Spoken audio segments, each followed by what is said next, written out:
Good morning. I am Carol Hillman, a member of the Board of Trustees here at Mainline Unitarian Church, and it's so great to have you here, both in the sanctuary and those joining us online. Today, our worship team is Reverend John Morehouse. Our Director of Lifespan Faith Development is Dawn Star's Sarah's Borschelt. Paul Costa is our worship associate. And we have music from lots of people today. David and Jody Brown, our choir, Liz Blygan, Kate Watterson. It's going to be fun. This time together is the centerpiece of our communal life. Here we can let go, be held, and be challenged as we share and reflect on life's journey. Through song and story, silence and the spoken word, we open our minds and hearts to a place of deeper understanding. Together we strive to nurture a loving community that supports us in our individual spiritual growth and empowers us to work for justice in the world. Every voice and every heart is welcome and enriches our community. Special welcome to our visitors. Following service, everyone is invited for coffee and conversation in the fireside room right across the hall. Visitors, please join us. We'd love to get to know you a little better. And now, if you have an electronic device, I'm going to ask you to put it on silent. And we can state our mission. Together, we transform lives through love, service, and our welcoming faith. Let us now settle into the spirit of worship with our prelude.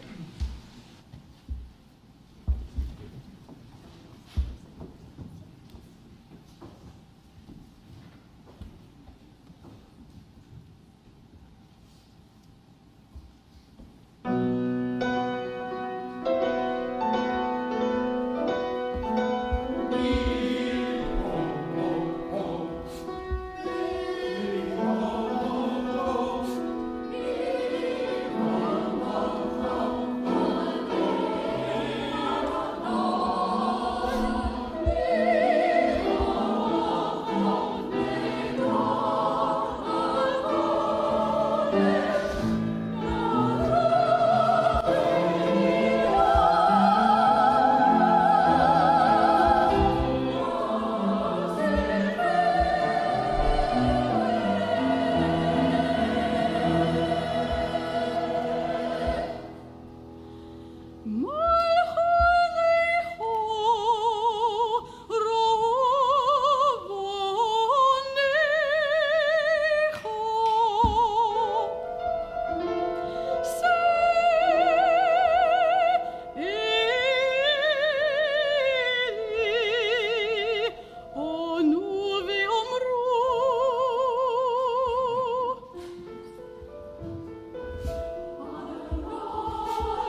Our chalice lighting this morning is Why We're Here by Eric Walker Wickstrom. Here, today, in this place, and with these people, may we listen so that we can hear. May we hear so that we can feel. May we feel so that we can know. And may we know so that we can change ourselves and this world. May this chalice we light our way. Please stand in body or spirit for our opening hymn, number 400, Shalom Havarim.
We are in between.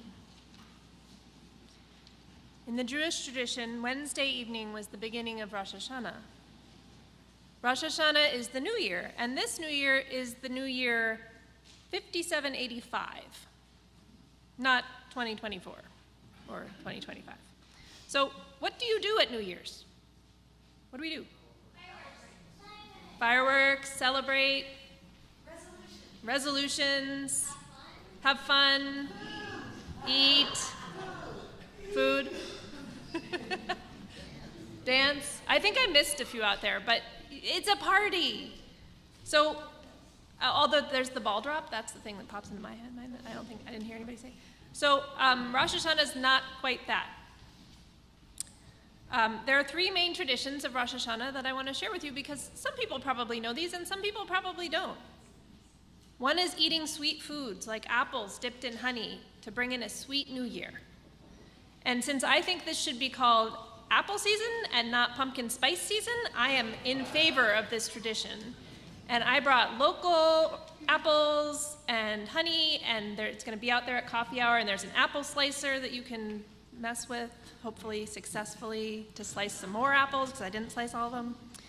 And tiny cups for the honey, so it's not like contaminating everything everywhere, although it's messy, like it will be messy. And one is blowing the shofar, which David's going to attempt.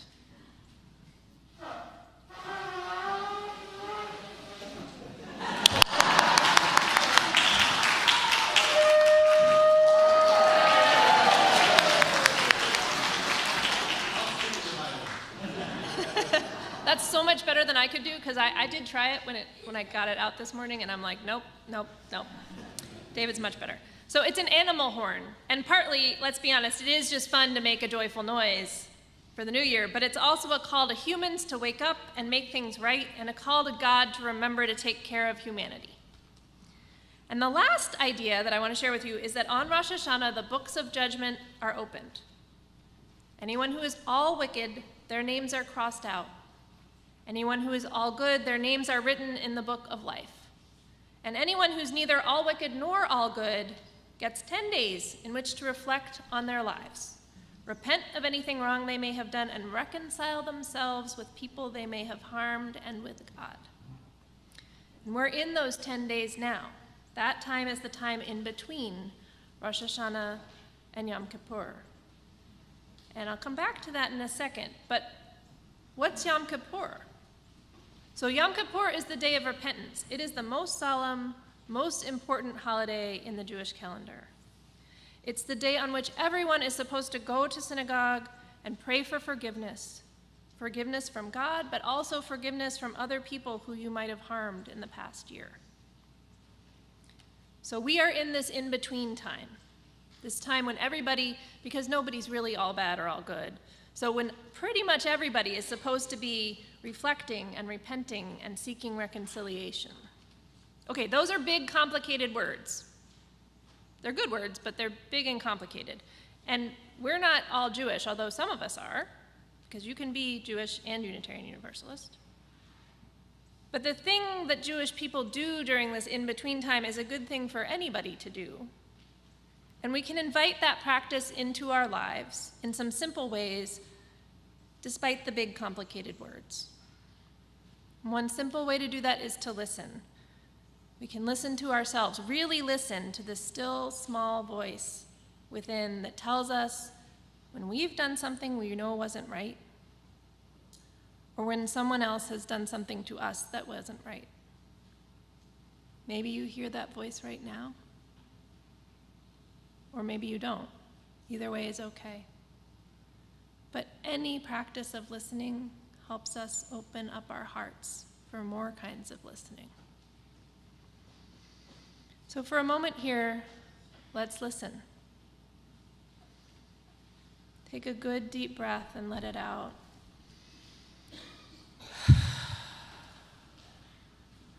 Listen to the sound of 100 people or more taking a breath and letting it out.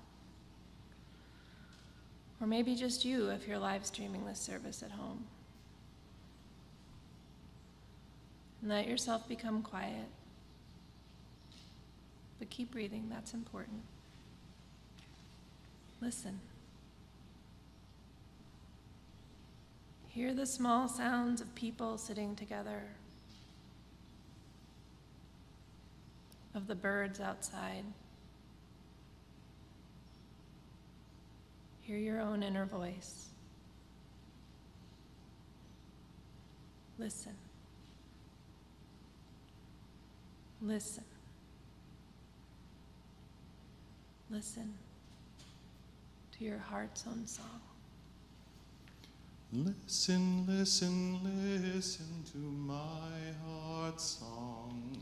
Listen, listen, listen to my heart's song. I will never forget thee. I will never forsake thee. I will never forget thee. I will never forsake thee. Listen, listen, listen to my heart's song. Listen, listen, listen to my heart's song. I will never forget thee. I will never forsake thee. I will never forget thee. I will never forsake thee. Listen, listen, listen to my heart's song. Listen, listen, listen to my heart's song. I will never forget thee. I will never will never forget thee. I will never forsake thee.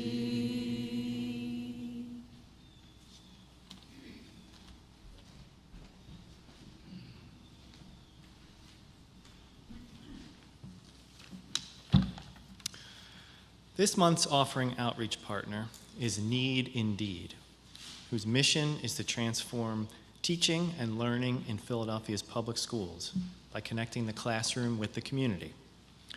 Need Indeed is present in more than 100 classrooms in up to 60 schools in grades 3 to 8. The students in each class identify a community issue around which they can become advocates and take action.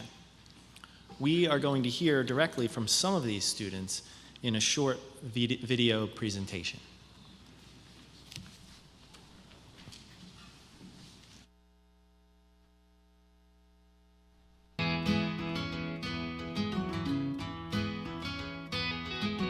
I feel like everybody should have Need Indeed because it's like it's a good subject. It's something that's like fun, but at the same time you're like doing something challenging, and it gives you some sort of confidence. I didn't know that this could be like really serious until I really had to put my thought into it and research and find out the real issues and stuff like that. I've learned that even though I can be very independent, I can do things better with other people.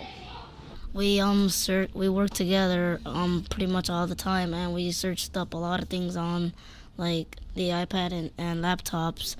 And in order to like put these facts together, we worked together, and we managed to find a lot. We disagreed and agreed on some of our ideas, but mostly we agreed on all of them.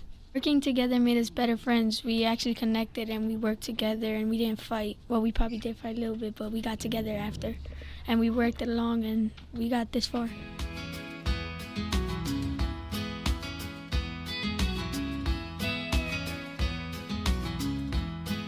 Oh yeah, I feel like our video, it would like make you know how adults like they don't sometimes really believe children. Like they hear y'all adults talking, y'all know it go in one ear out the other. Maybe if they hear it from children, it would maybe open up their eyes. I think if you work very hard and put a lot of effort in, yes, I think adults will especially listen to you. I like this way of learning because it makes me feel happy and makes me feel proud of my other friends, and I really want to do another project like this.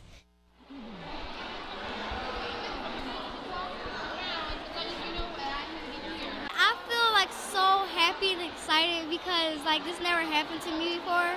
I've never done a project like this, and it really is cool. We get to write things and learn about stuff that we haven't learned about before.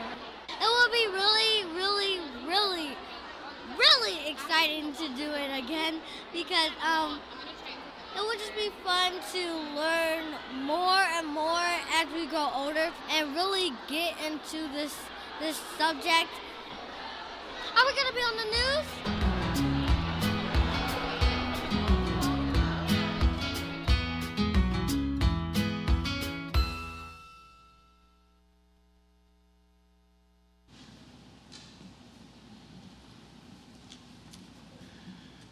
On the topic of young people, our own young people, the plan was for them to stay in the service with us today. But if you prefer, the nursery is open for anyone who would prefer that setting for our young folks. If you would like to make a donation online to our offering outreach partner, Need Indeed, follow the instructions that you see on the screen behind me. If you are in the sanctuary, you can also scan the QR code that is on the order of service to make a cashless donation. The offering will now be gratefully received.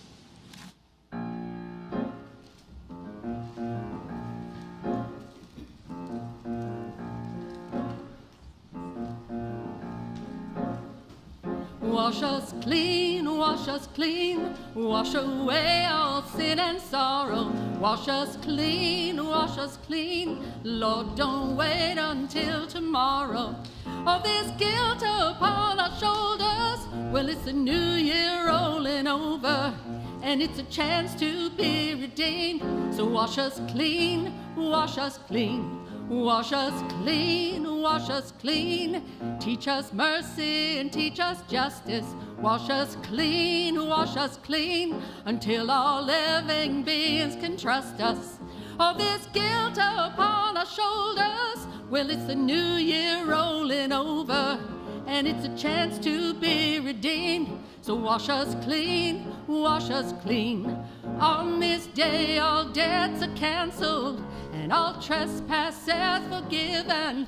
We don't have to live like angels, no, just like righteous men and women.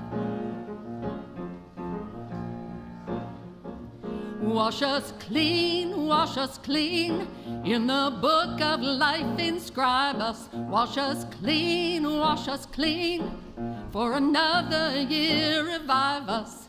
All this guilt upon our shoulders, well, it's the new year rolling over, and it's a chance to be redeemed. So wash us clean, from the banks of the Jordan to the mighty Mississippi, from the streets of East LA right to Baghdad's shattered city. Wash us clean, of all fractiousness and rancor. Wash us clean, of all jealousy and anger. All this guilt upon our shoulders, well, it's a new year rolling over, and it's a chance to be redeemed. So wash us clean,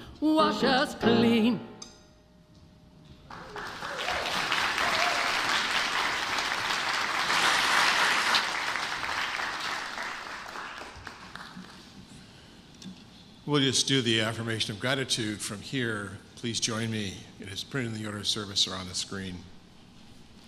Let us be grateful when we are able to give, for many do not have that privilege. Let us be grateful for all those who share their gifts, for we are enriched by their giving.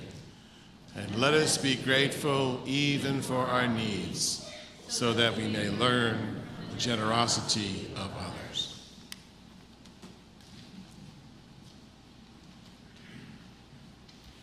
Hey, David, come harmonize with me. Sure. All right, are you ready? I'm going to give you a pitch.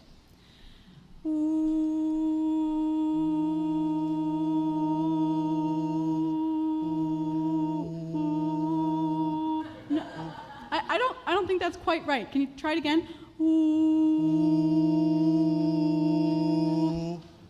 I think it's beautiful. Huh. Well, hold on. I think I can make this clearer. Okay. You trust me? Mm-hmm. I could actually use your help with this. Harmonize with me.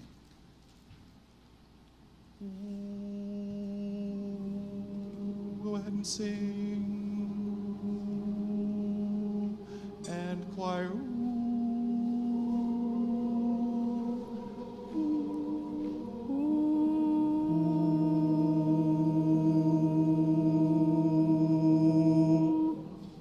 That was cool. Yeah. Shall we try another one? Yeah, go for it. Go for it. All right.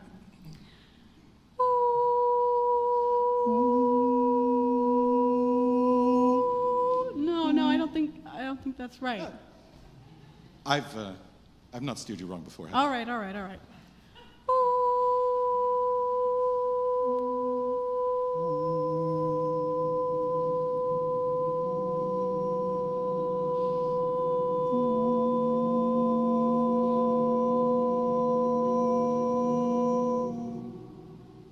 That was pretty.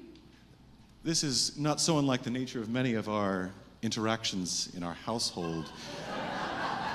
We're coming from distinctly different perspectives, but we're able to foster a pretty beautiful marriage, I would think. And so as we reflect on atonement and forgiveness and deep listening, consider this example that two completely distinct perspectives, if we listen carefully, may create something entirely beautiful.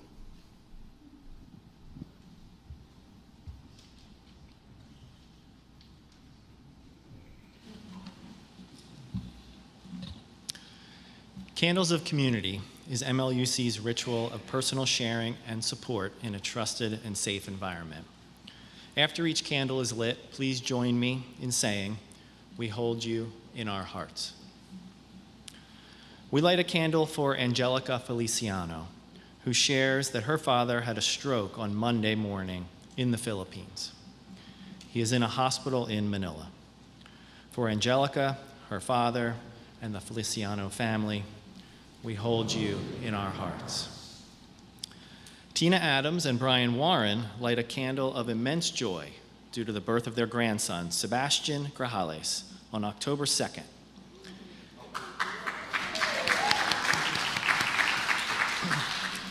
Mom Eva, Dad Jose, Big Sister Emily, and the newborn baby are all happy and healthy. Tina and Brian look forward to introducing Sebastian to the congregation someday. For Tina and Brian, we hold you in our hearts. And for all of those joys and concerns that are being held, some too deep for words, we light a candle and we hold you in our hearts.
Thank you to the choir. Beautiful, very beautiful.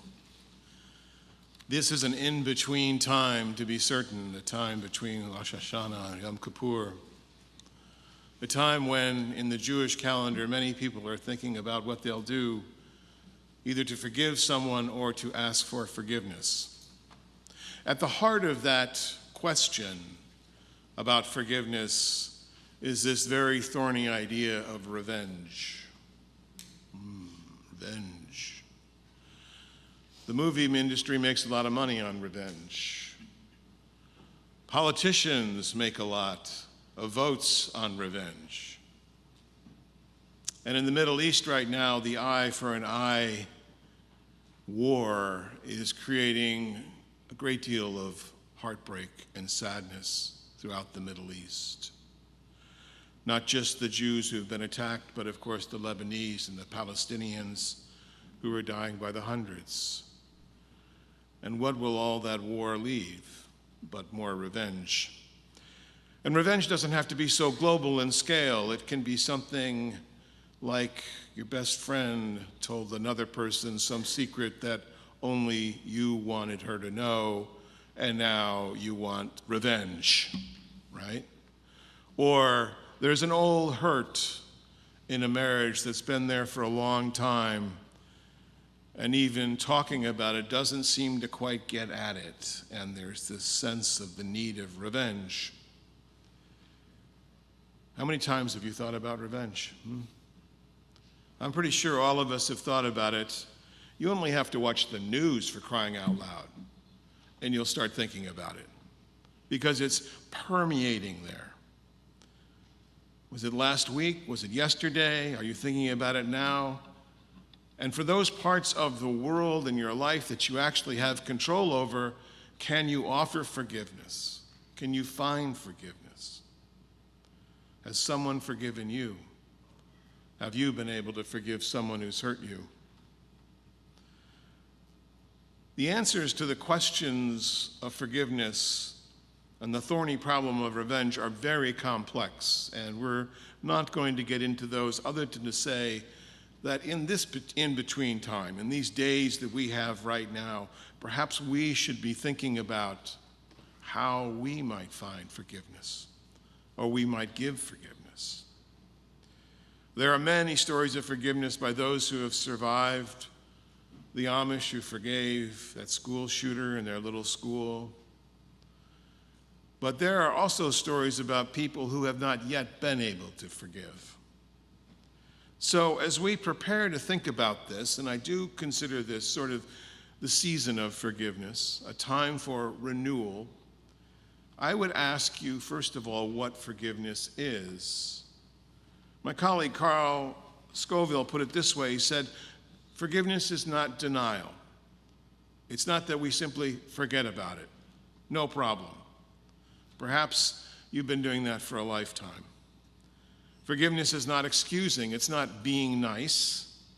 When we forgive but don't really mean it, we only put ourselves in a kind of a vice. And forgiveness is not forgetting. When we forgive, we do not block the memory out, but we don't try to nourish it either. We don't forget, but it is possible to forgive. Forgiveness means being restored to the human family, and at the same time, realizing that revenge is actually part of our evolutionary past. It's an adaptation. It's an adaptation that came from our time in the savannah. It's nestled back there in the bottom of your skull in the reptilian brain. You all know about the triune reptilian brain. We're supposed to be using this one up front for Homo sapiens. Most of the time, we use the middle, which is sort of the mammal brain, need food, need sleep. And the other one is the reptilian brain, which is much more violent in its instincts. And so revenge comes from there, because if you don't balance the scales in one tribe versus another on the savannah, chances are you're going to be at the short end of the stick. That's sort of where it all comes from. But the higher instinct is forgiveness. And that is also part of our evolutionary adaptation. Forgiveness allows us to cooperate again. And as I was talking about a few weeks ago, cooperation actually means that you will survive, the survival of the friendliest versus the survival of the fittest. This instinct towards forgiveness is not easy to exercise, particularly if you've been badly hurt or if the wrong has never been redeemed in any way. Yom Kippur is that Jewish day that offers that we forget, that we not forget, but that we forgive and not forget. It's this day of reckoning, which is a strong word. This day when we ask some people for forgiveness and we forgive others. And you may not be ready to act on this yet, but in the little ritual that we're about to do, I'm asking you to consider it in your heart. Dawn Star talked about listening with your heart. So as we have this ritual, be thinking of what you hear on your heart. Yom Kippur is often called the Day of Atonement. That's a big word, atonement. But you can break it up because it means at one mint. Atonement means at one mint. We return again to our better angels. So in the ritual, which we will now partake in, there are no words. We're not asking you to stand up in front of the congregation and confess some grave thing that you've done or who you want to offer. Oh my God, it could go on all day. We'd have so much to talk about. It'd be crazy. We're not going to do that. Somebody asked me, do I have to participate? Of course, it's your use. You can do whatever you want to do, right? I don't tell you. But you can come forward and in silence place a stone in the column of water if you're ready to forgive someone or you in your heart are ready to ask someone for forgiveness. This is sort of a letting it fall down to the base of our faith, the best of what we have that holds us. And the water representing life itself as the stone, which is that heaviness, that act is watering, falling down towards the bottom. But if you're not ready to forgive, and this is important, if you're not, it's still important to recognize that. And so then I would invite you to take the stone and place it at the bottom on the outside of the column of water here. So now we'll have this ritual, this symbolic part of who we are. And I begin with the ritual with these words from the Buddhist monk Thich Nhat Hanh. By listening compassionately to yourself, you have started to come home to yourself. Going home requires only sitting down and being with yourself, accepting the situation as it is. Yes, it is a mess, but we accept that we know we have not left home until we begin to clean up the mess. And this is how we begin. I invite you to come forward however is comfortable, stone in the water if you're ready to forgive or offer forgiveness, and stone outside the water. We'll have some Hillsor music while that's happening. Thank you.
Please rise in body or spirit as we sing our last hymn, number 1044, Ele, Ele.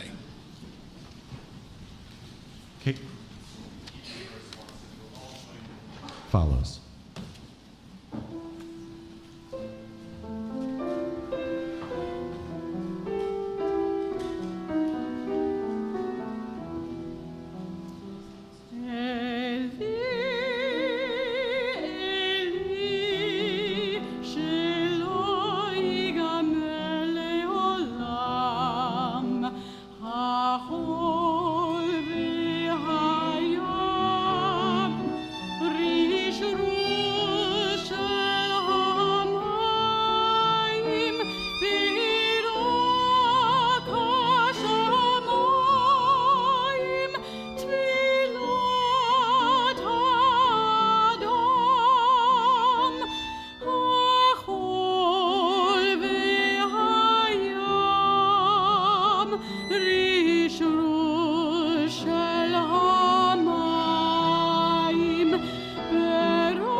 I invite you to join me in a responsive reading as our benediction. A litany of atonement. It is in your hymnal, but the words are, your part is up on the screen. So I'll read something and then you respond with this. For remaining silent when a single voice would have made a difference, we forgive ourselves and each other. We begin again in love.